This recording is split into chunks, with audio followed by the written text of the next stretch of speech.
Hey guys, it is me again. Today is Sunday. See if I can find a Sharpie. There we go. Sunday.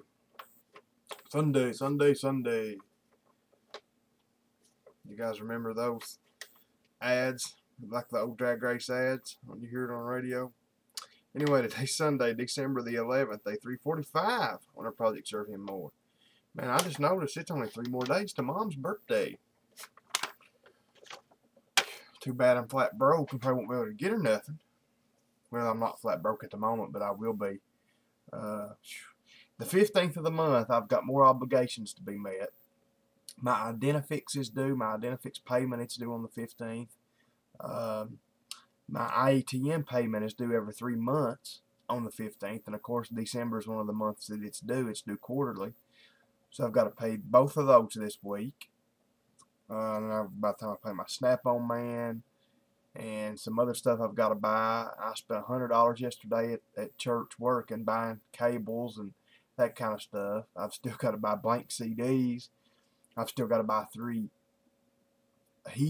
floor heaters for $15 a piece. So, yeah.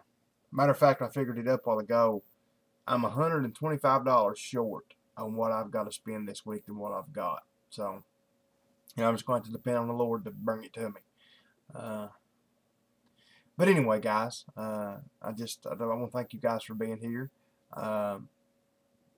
As you can tell by the long handles that I've got on and everything, I have been out in the cold, have been out working today. Like I told you guys last night, I really didn't care anything about having to go work at the church on Sunday. But, sometimes you got to do what you got to do. And I guess it's better to be working at the church than it is to be out working doing something, frivolous. But we got a lot done. We did. Sure did. Still got quite a bit to do, to be honest about it. The brother that lives up there next to the church, it's actually doing most of the project. He was actually going to go back tonight and try to get some lighting done. He's going to be up there every day this week, every evening. And he said he's probably going to take Friday off of work, not work Friday. And then we're going to help him as we can, or the evenings try to. So, but it is coming along. It really is. We got a lot done today. I really think it'll be a great deal. So, guys, it's funny how the Lord, and I'll tell this real quick because I got to try to hurry tonight. I got several things I want to hit. It's funny how the Lord does things in His perfect timing, and His timing is perfect. The thing was, and nobody knew this. I mean, literally nobody. Dad didn't know it. Nobody didn't know it. I was going to give my resignation today at church. Till Christmas. I was going to tell them, I'll do it till Christmas. Then after Christmas, I just can't do it anymore. Because like I said, and it's nobody's fault. It's just like I said, we've had some people leave the church, and I feel like it's maybe because of me, maybe not, but I don't know what else it could be.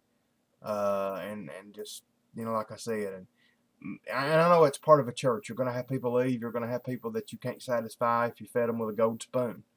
But anyway, and maybe I'm sure it's just me too, getting down, the devil beating up on me and me letting him do it. But, I was going to do that. Well, and nobody knew this, like I said, before I mentioned anything, one of the boys in the church, he's a freshman in college. He's been doing our music and things for a while.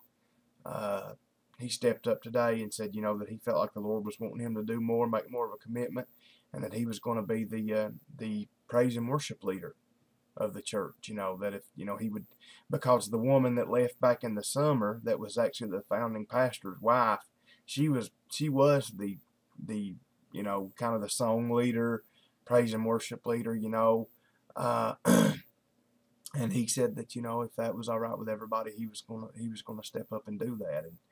And I mean, that just tickled me so much. That tickled me to see somebody in a time right now when you can't get anybody to do anything, a young person to step up like that and commit to, he's wanting to do some other stuff. You know, he's wanting to get some more stuff started with the young people. They're talking about wanting to meet like on Friday nights, because the teacher of that high school class actually asked me today if it would be all right if they met down there like every Friday night or every other Friday night or something like that. And you know, they got together, the kids did, and watched, you know, Christian oriented movies, you know, and stuff like that. And you know, which I thought was a great idea. So I mean, it touched me enough that I said, you know, well, you know, if he's going to make that commitment, and you know, I'm going to too. You know, I'm not going to let the devil run me out of here like he's trying to do.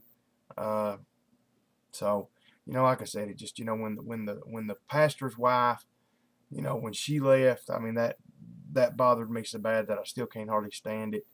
You know, and then like I said, we've had a couple more people. I guess they've left. They've not formally left, but they've not been there in 6 months. So, you know, like I said, it's just it's one of those things. But you know, the Lord's going to get us through it. And of course, everybody today, after I mentioned that I was, and I told them that I was going to resign today and didn't. Of course, everybody, oh, it's not, you know, we don't know why these people are not coming. It's nothing to do with you.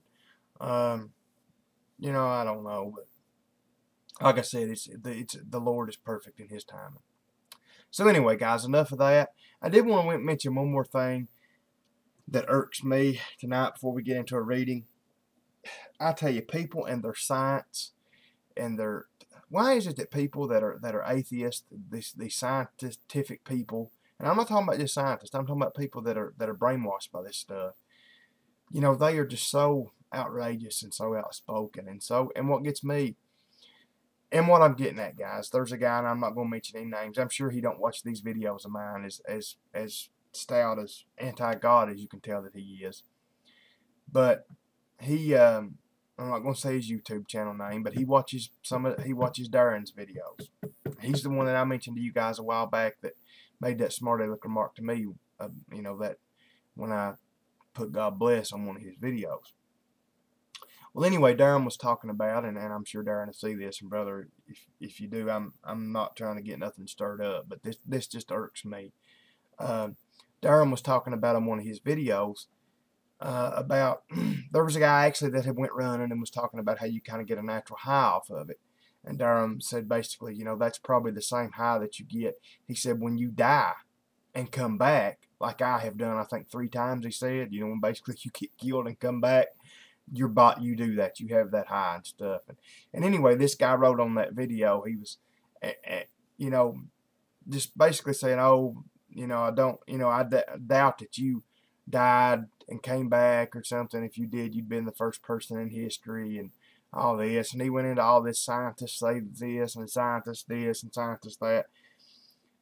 Number one, I wish Christians were as outspoken as these atheists are. Because they don't know when to keep their mouth shut. You know, they just want to scream this to everybody. You know, I believe in spreading the gospel, and I try to spread the gospel all I can. But I also don't encroach on people. I don't go on people's videos and say stuff, and you know, so that irks me, number one. But what gets me too is, like I said, they talk about this, scientists say this and scientists that. They say they don't believe in God and religion and all this. They're in a religion, and they worship science and scientists and all that. And to me, it's just, what gets me is they say they don't trust people. Just, you know, not just atheists, but you don't trust people. You say you don't trust politicians. They don't trust preachers and people that claim to be religious. At their core, they say they don't trust what anybody says. But then everything these scientists say, no matter how stupid it is, they believe it. They don't check it out for themselves. They can't run any tests. They just believe it. If people tend to lie and everything so much, and you can't believe anybody, then why are scientists any different? Do you think that they're not going to lie? It just irks me, like I said, guys. And just like Steven Anderson, I'm going to say this real quick, and I'm going to get onto my video. This is going to be a 15, 16-minute video anyway. I don't know if you guys ever watched Steven Anderson. And I don't even remember his channel name now. It seems like his church name is Faithful Word Baptist Church or something like that. He's out in Arizona, I think. His YouTube channel may be Steven Anderson or S. Anderson, or anyway, I don't remember, guys. But I watch him preach every now and then, and he was talking about this the other day. And when he got talking about it, I went and checked it out, and he's right. He went to this crater out in Arizona, and it's supposedly the biggest asteroid or meteor. I don't know the difference in asteroids and meteors, if they are any difference. Crater, I think, in the Western Hemisphere or maybe in the world. Anyway, he went to visit this thing, and was looking, and his guide, as they were talking about this, they were talking about how that this crater was 10,000 years old. It's been 10,000 years since this meteor hit. Let's call it a meteor hit. And so he said while they were talking about that, he was looking on the walls and stuff, and like, he's a Christian like us. He don't believe in the earth 15 million years old. He was seeing on the wall that it was showing all these other meteor craters in other parts of the world, and all those said that, this one was 1,000,000 years old. This one was 1.5 million. This one was 250,000. This one was 500,000. So that hit him kind of peculiar. So he raised his hand and asked the tour guide and said, "You've got on all these other meteor pictures and stuff all over the world that they're millions of years old and hundreds of thousands of years old. Why is this one only 10,000 years old?" And they said, "Well, we have found Native American artifacts under this meteor crater in the last little bit, so we had to age it at that. We actually originally had it aged at 1,000,000 years old or something like that. It was way up there, maybe 500,000 or 1,000,000. Then we changed it to 100,000 years old. Then we changed it to 50,000 or something. Then when we found these artifacts under it, we knew we had to change it to 10,000. And he was talking about how stupid that is, But they can get by with that. Oh yeah, we say it's 1,000,000, you have to take it at 1,000,000, and oh, we got to change it to 50,000. Then we change it to 10,000. They don't know, Carbon dating. They say, oh well, they carbon date it. You've got to have a something to go off of. You've got to have every test I've ever done on a car. If I run a compression test on a car, I have to run each cylinder. If I find a cylinder with 100, the next one's 100, the next one's 100, and the next one's 50, I know that's my bad cylinder. But if I check all 4 of the cylinders and they're all 450, let's say, then there's probably nothing wrong. You have to have something to compare it to. And they don't have anything to compare it to that they know how old it is, because they don't know for a fact how old anything is. It's so stupid. It just gets me. Science is so stupid, and these people eat at the altar of science. They worship at the altar of science, and they're so arrogant about it. If they want to do that, that's fine. Like I said, they want to go to hell, they can go to hell. That's fine with me. I'm not going to go. But they're so arrogant about it. Like I said, what gets me, and they act like we're stupid. And the thing about it, that's what Steven Anderson was talking about that day. That stuff changes. They'll come out one year and say that eggs are good for you. Then they'll come out 5 years later and say eggs are bad for you. Then 5 years later they say eggs are good for you again. How many times have they done that with different stuff? They don't know. They don't have a clue what they're doing. But you can pick up a Bible and you can read it from cover to cover, and every prediction in that Bible comes true. Every prediction has come true, will come true. It's solid. It's a rock. It don't change. It's always there. And this science stuff is just so wishy-washy. And these people just worship at the altar of it, and it kills me that people that claim to be so smart are actually so stupid. Anyway, guys, let's get to the important thing tonight. Like I said, I hate for this video to be that long, but I had to say these things. And like I said, it just bothers me when people like that, they voice their opinions. Just, like I said, and that bothered me when he put that, and it may not even have bothered Darren. It probably didn't, but, it did. It irked me. Anyway, guys, Acts chapter 23, verse 8. Here we go. The thing, like I said, I don't doubt a bit. When Darren says he died and came back in these wrecks and everything that he had, I don't doubt him a bit. I've seen it happen. It happened to me, actually, when I was born. When they was flying me out of here, I was premature. I weighed 2 pounds and something. They had to fly me to Cincinnati. They got in the air with me and knew I wouldn't make it, so they turned to head to Tennessee. 7 or 8 minutes or something like that after they got me in a helicopter, I died. I mean, the nurse was working on me. She quit. The doctor pronounced me. They said, that's it. He's a dead man. You know, he's a dead baby. Let's turn around and go back to Whitesburg. I'm here today, and I was dead. He was talking about that. I think that the misdiagnosis, people thinking you're dead and you're not, and all that. And he went into the brain activities and chemicals in the brain. And chemicals in the brain, it's God Almighty is what it is. Anyway, guys, let's get on to it. Acts chapter 23, starting in verse 8.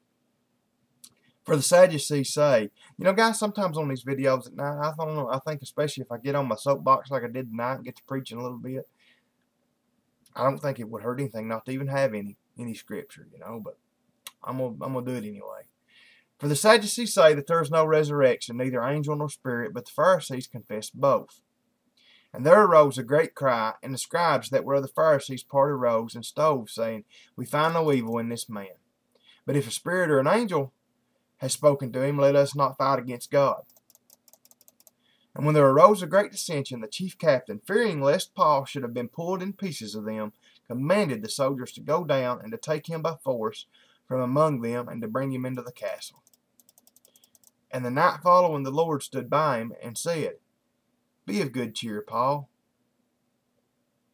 This is Jesus talking. For as thou hast testified, Jesus in spirit coming to him. For as thou hast testified of me in Jerusalem, so must thou bear witness also at Rome.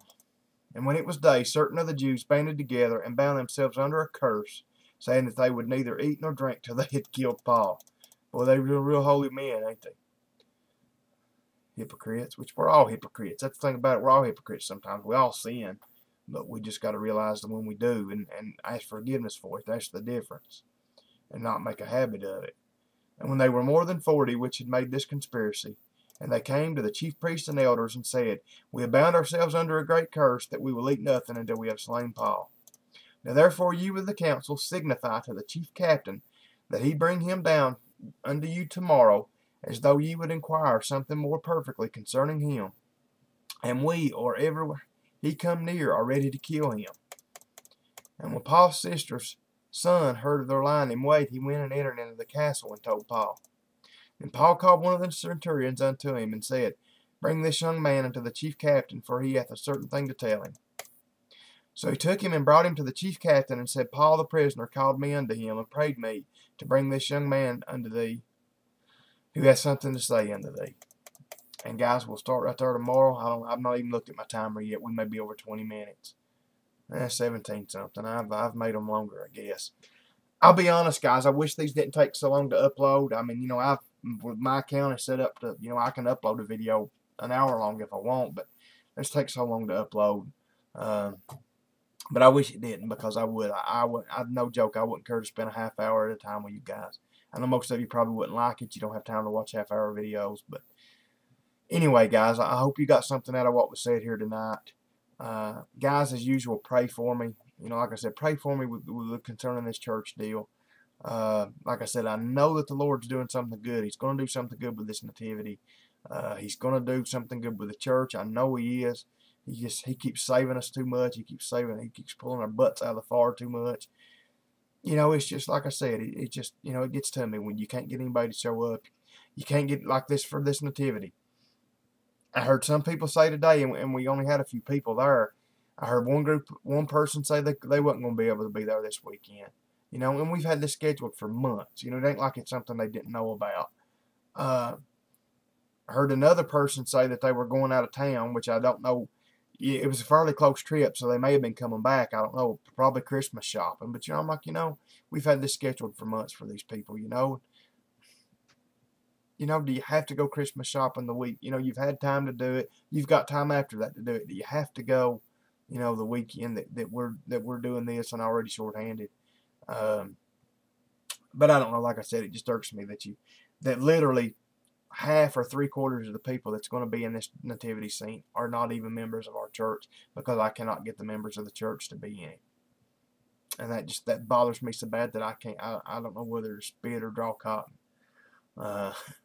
Anyway, I don't know. Like, you know, like we said the other day, maybe the He's separating the wheat from the chaff right now. You know, it is the end time. So anyway, guys, thanks for being here. I love you all. Pray for me this week. Pray for my business. You know, we've got As a matter of fact, I wish I could take a picture of it. Our parking lot is full down there right now with cars to work on. I mean, it's literally full. You can't get through the parking lot. So I hope it stays like that through Christmas and throughout the winter. Pray for us, guys. Pray on that Azuzu. I pray that we can get that miss out of it and get that done so that guy can come get it. Guys, pray for that one for me better than anything. Pray for all of them. Pray for me and my church. Pray for my family. I love you guys. If you need anything, let me know. Good Lord willing, I'll be here tomorrow night, guys. Hate to make this so long, but you know how it goes sometimes. Till I see you guys again, good night, and God bless.